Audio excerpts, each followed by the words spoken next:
ভিডিওটা 21শে ফেব্রুয়ারির। বর্ডার থেকে সোজা স্কুলে চলে আসলাম। স্কুলে এসে ভাবলাম বোর্ডে কিছু একটা ডেকোরেশন করি আজকের দিন উপলক্ষে। যেমন ভাবা তেমন কাজ, লেগে পড়লাম কাজে।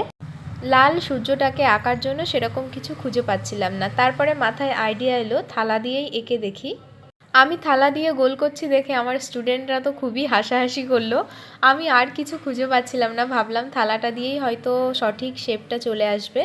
আমার আঁকা দেখে ওরাও খুব উৎসাহ প্রকাশ করছিল আঁকার জন্য। তারপরে ওদেরকে বলে দিচ্ছিলাম যে তোরা এইভাবে তাহলে ভেতরের গোলটাকে পুরোপুরি ভরিয়ে দে। ওরাও চলে আসলো। আমাদের স্কুলে যখনই কোনো কাজ করি আমরা সবসময় চেষ্টা করি সবাই মিলেমিশে একসাথে কাজ করার।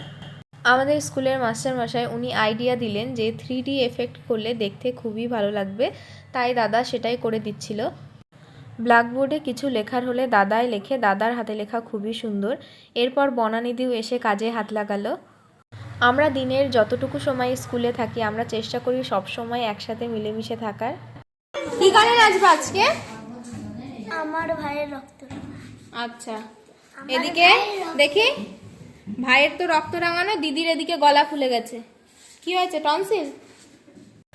এটা আমাদের বর্ণালীদি। বর্ণালীদিও শেষে আমাদের সাথে যোগ দিল। তারপরে আমরা আমাদের অনুষ্ঠান শুরু করে দিলাম। এই যে দেখছেন ফার্স্ট বেঞ্চের সবগুলো লুকাচ্ছিল যাতে ওদের অনুষ্ঠানে অংশগ্রহণ করতে না হয়, কিন্তু আমরা সবসময় চেষ্টা করি প্রত্যেকটা বাচ্চাকে কিছু না কিছুতে অংশগ্রহণ করানোর। আমরা মনে করি ছোটবেলা থেকে ওরা যত অংশগ্রহণ করা শিখবে বড় হলে ওদের তত মনের ভয় জড়তা কেটে যাবে। আমি ওদেরকে সবসময় একটা কথাই বলি, অংশগ্রহণ করাটাই হচ্ছে বড় ব্যাপার।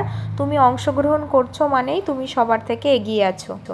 এইভাবেই খুব সুন্দর করে ভাষা দিবসটা উদযাপন করলাম আমরা।